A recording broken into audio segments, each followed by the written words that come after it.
Okay, it's Thursday, the 5th of January, 2023. And this year, while getting ready for work in the morning, I've been watching the collection of YouTube videos that I usually watch.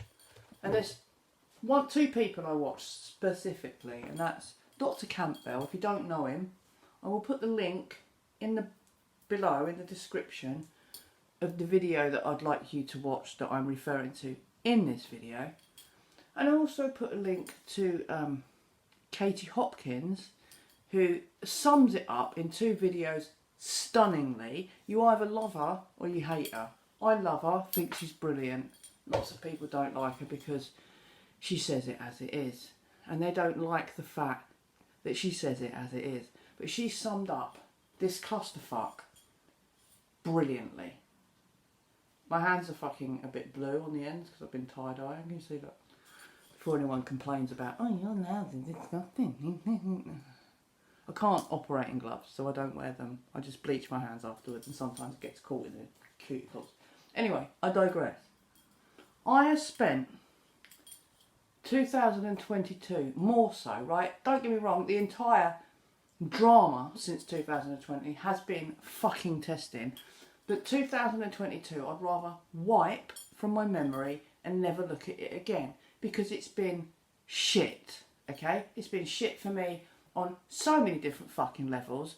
I don't really want to go into specific details, but this entire subject has caused me to lose actual friends, argue with actual friends, argue with my fucking family, argue with people at work, and actual people ignoring me at work for a period of time, and falling out with strangers just because I dared to have a fucking opinion and not just bow down to authority and be fucked up the arse. Because I dared to question the science, and I dared to question any expert that threw information at me. I was deemed a cunt.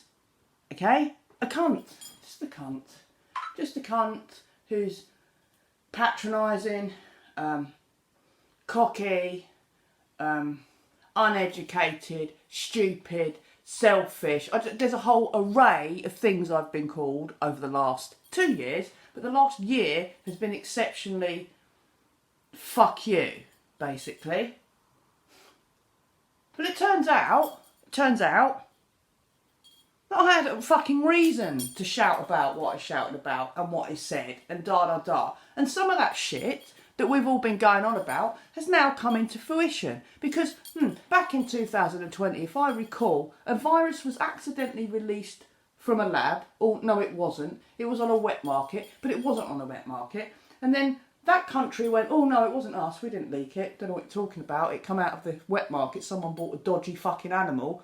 And then they put security around the laboratory that studies biological warfare. Why would you even take a fucking virus that's for a monkey or a bat and try and make it infect humans in a laboratory under controlled conditions? Why would you do that anyway? That's a little bit of an issue. We're all in bed with it because it's a biological warfare lab. But yet, this country, these people denied that they released it on purpose, accidentally, whatever, right, from this laboratory. But yet, 6 months later, we knock on the same country's door who went, we don't know what you're talking about. Wasn't us. No, that wasn't us. And asked them for the blueprint for a vaccine to combat the virus they accidentally leaked from their fucking laboratory. Loads of shit went through the news when all this come out about how you couldn't claim if you had any injury. Does anyone not remember that? How they rushed it through?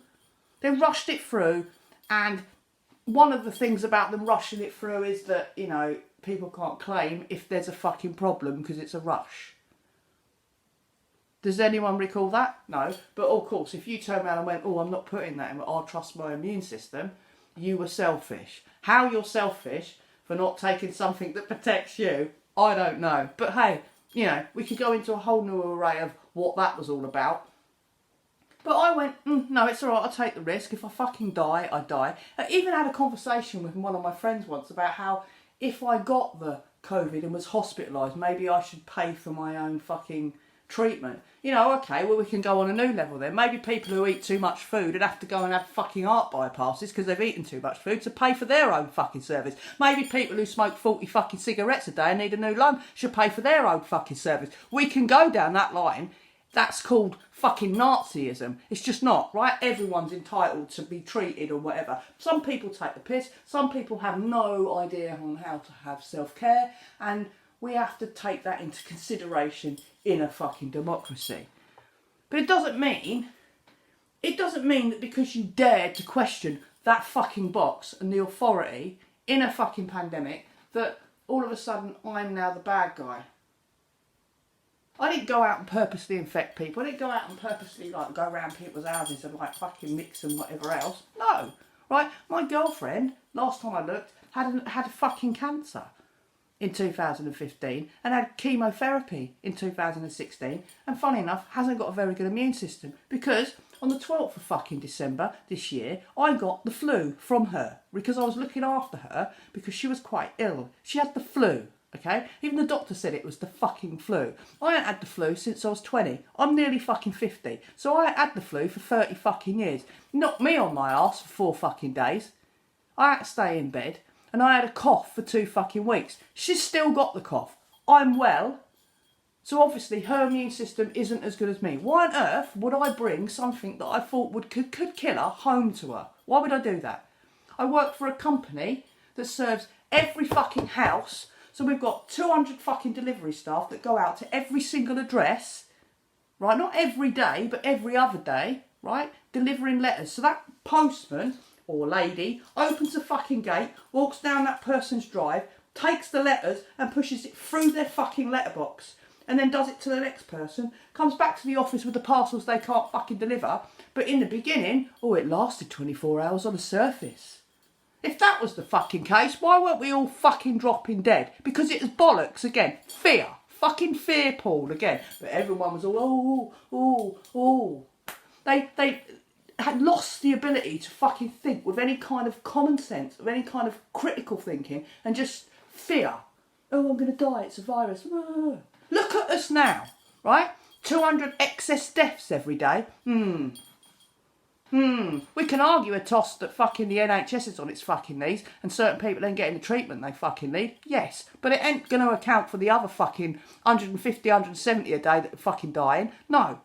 Of all of a sudden, suddenly dying of a heart attack. Oh, come on. Come on. Where are you? And then Dr. Campbell has just read a study, which I'll put below, about how, in actual fact, if you're vaccinated, you're more likely going to get it.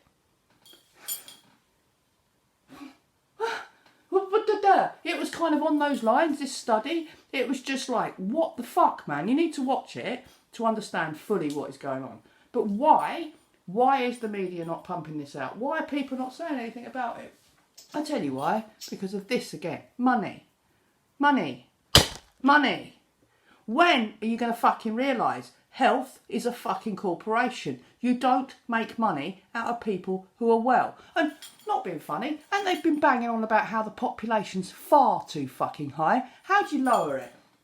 How do you lower it? Sort of like, we could lower it a little bit by just, There's loads of ways you could lower it. Use your fucking brain. Think about it. It's concerning because I've just had shit after shit after... Of course I'm surmising now. I've got no factual information saying that that's what they're actually doing. And I'll probably be cast off as some tinfoil hat fucking conspiracy theorist who dared to question and read some kind of systematic instruction, even though fucking 80% of the population, that's obviously a guess, can't actually fucking read instructions. You know? I'm not a cunt, I'm a nice person, and I treat people with respect and dignity, and I try and do as many things as I can for people. Unfortunately, there's a lot of shit, nasty people in this world, right, who only care about their fucking self. They don't give a fuck about people's well-being. All they care about is themselves and fucking things. And until that changes, you know, you can bet, you're all doom and gloom, the whole world, da-da-da. Can you ever say anything happy? I'm actually quite happy as a person. Right? It's not doom and gloom. You sometimes have to face up to certain things and actually embrace it. Instead of going, no, I'm not going to look at that, my well-being. Fucking hell. What do you think your well-being state's going to be if you don't actually look at the fucking clusterfuck we're in now? You're going to be in a bit more of a fucking state than you are now. You think you're going to have people around you? You think, you know, you lived in tyranny, fucking a dictatorship. You think that things are going to be fucking happy? You think your well-being's going to be okay? No, it ain't. Wake the fuck up. When are people going to fucking wake up? Why aren't people fucking screaming from the top? Why aren't people angry? Why is there no fucking emotion? Right? Go below, look at the people I've put down there, go and watch their videos. Peace, love and light.